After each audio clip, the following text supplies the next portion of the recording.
she said that when Diddy found out that she previously had worked for Death Row Records, he said, well, look, if anything goes wrong, I might have to kill you. She was accused of stealing. So they give her this lie detector test. And the person who was giving her the lie detector test said, this is, wow. She says, this is her testimony. The examiner said, if you fail, they're going to throw you into the East River. So, day 10 of testimony in the Diddy trial. Before we get to the testimony, one of the things we got to talk about, maybe the bigger story overall, not for the trial so much, but the star witness, Cassie Ventura. We broke a story this morning that she was in a hospital in New York City, in the labor unit. We don't know yet if she has actually given birth. This was about the right time from what we had been told. Her due date was sometime last week. And we know that the judge, when she was testifying that week, said, we can absolutely not bring her back beyond these 5 days. And we know that that was because there were concerns she would go into labor in court, and that would really throw things off. So last week being the due date, this week, I got to say, we did get one source telling us that there were some complications when she went to the hospital. Now, we don't know that that means there's anything absolutely wrong with the baby. Again, this seems to be about the time that she would be expected to give birth, but we don't have an update yet. She was in the hospital, so keep checking the website. Obviously, when she gives birth, we will have that. Now, to the testimony, and Cassie was a big part of the testimony today. The person who was on the stand is a woman named Capricorn Clark, and we had heard references to her last week during testimony from one of Diddy's ex-assistants. Capricorn Clark is also a former assistant. She worked at Bad Boy Records. She was first hired in 2004, and for 2 years she was Diddy's personal assistant. Later, she became a global brand director for Bad Boy. That was in 2008 to 2012. She was also working on some of the Sean John clothing line. And then her final role was as creative director for Cassie. And she worked very closely with Cassie and spoke a lot about Cassie today. So you would think that she had this close relationship with Cassie, and so she had a lot of positive things to say. Not so much. In fact, she kind of downplayed Cassie's talent as an artist. This came up during cross-examination. And keep in mind, Mark Agnifilo, Diddy's lead attorney, was doing the cross-examination.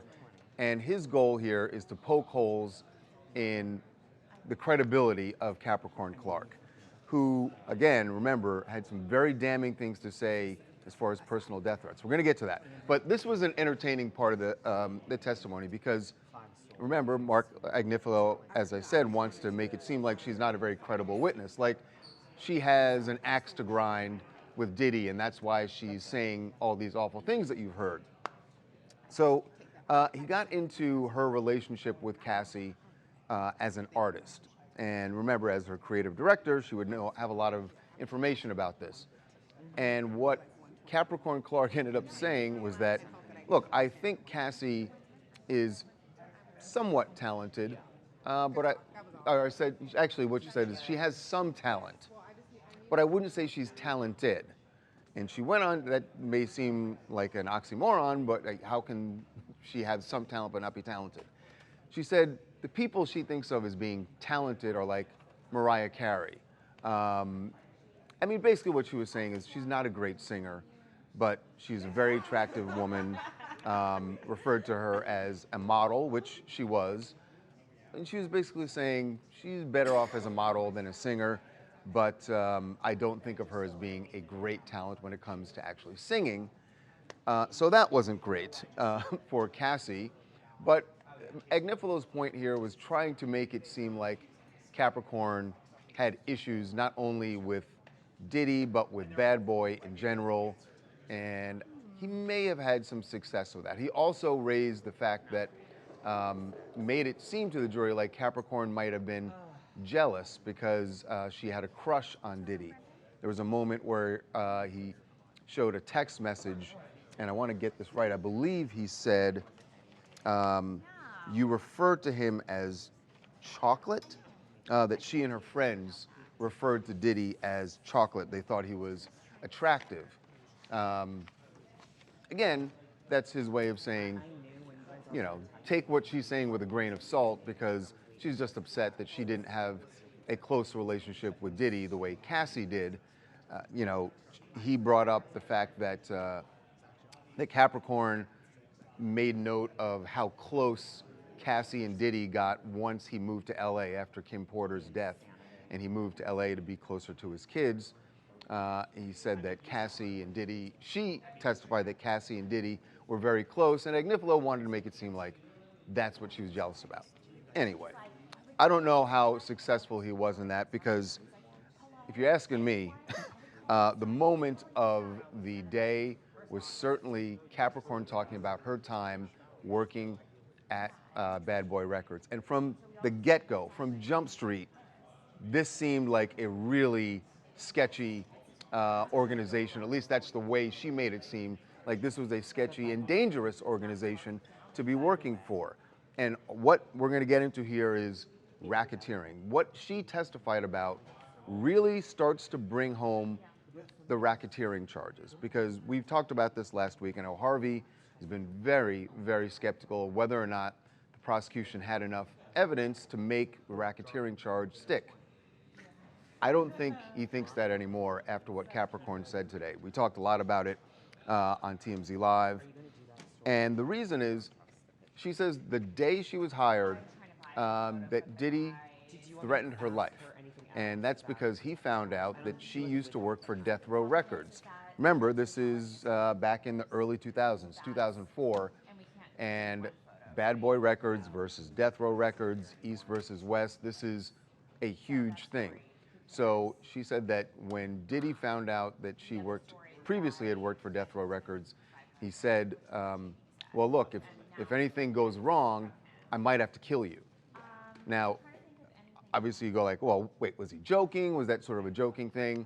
And she said no, she took it very seriously.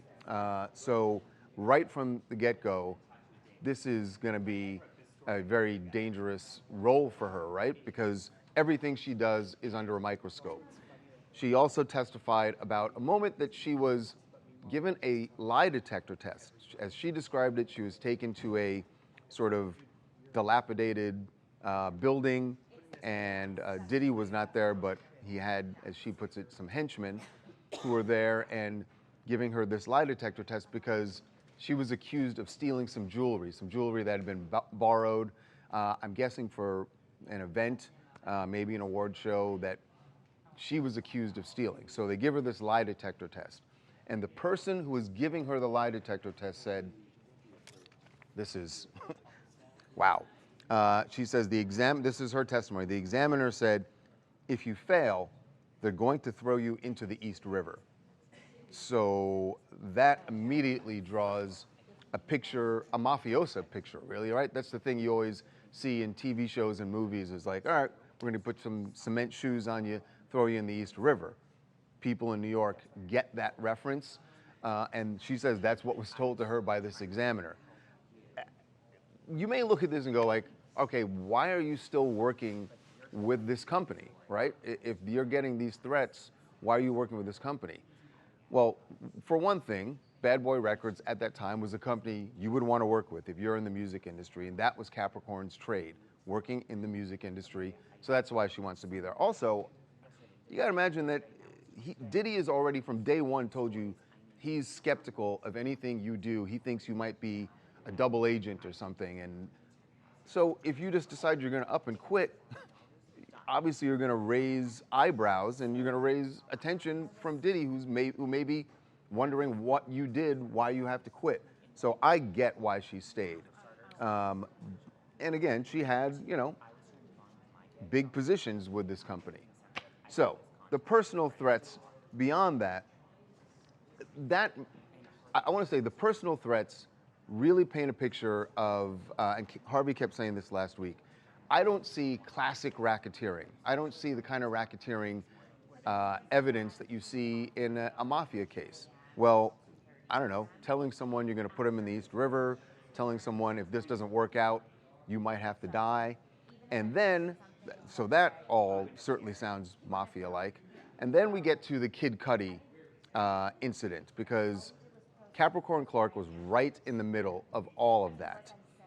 And she testified about what happened leading up to the Kid Cudi incident. So Capricorn testified that in December, Diddy shows up at her home, banging on the door.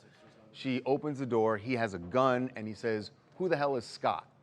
Scott is Kid Cudi's given name, and it's clear to her that Diddy has now figured out that Cassie and Kid Cudi are dating. So that's when he goes over to Cudi's house, according to her, and according to the testimony we heard last week, that he breaks into Cudi's house, he is rifling through everything. Capricorn is sitting outside, and she calls Cassie to let her and Cudi know what's going on. She says that she called Cassie's burner phone and immediately changed the name so that nobody would know that's who she had called. But what she testified today is that that Diddy comes out and sees her phone, sees the last number called, and gets suspicious. So he calls the phone, and Cassie picks up, and Diddy goes, "What is this phone?" Says something like to the effect of, "What is this number? Why do you have this number?" He's pissed now. He's pissed at Cassie. He's pissed clearly at Capricorn, and he's already broken into, according to the testimony, broken into Kid Cudi's house. So she testifies about that, and we already know what happened, that Cudi starts to come back to the house. He decides, no, I'm not going to go there because he's got guns. I don't know what he's going to do. So he says, I'm going to call the police instead. After this all goes down, Capricorn says that that she and Cassie tried to convince Cudi, do not go to the police, and that they were doing this at Diddy's behest, that Diddy had actually said to them, you better convince him not to go to the police, say he better not file a police report. So they actually did that. She says they told Cudi, listen, if you go to the police, he's gonna take it out on us. The way, actually, I want to find this testimony because it is really damning. Again, if the jury believes all of this, yeah, here it is. Once you get to Cassie, she says this is Diddy telling her, you need to convince Cudi not to tell the police it was me, because Diddy didn't want the police report. This is a quote from her testimony. If you don't convince him of that, I'll kill all you mother blankers. So, again, all of these threats, this goes toward the racketeering. If you're looking for a winner and loser today, it is definitely the prosecution. The defense tried their best to try and poke holes in her testimony, make her seem less credible. I don't think that they were all that successful. The clear winner today is the prosecution, and Capricorn Clark is the new star witness in this trial.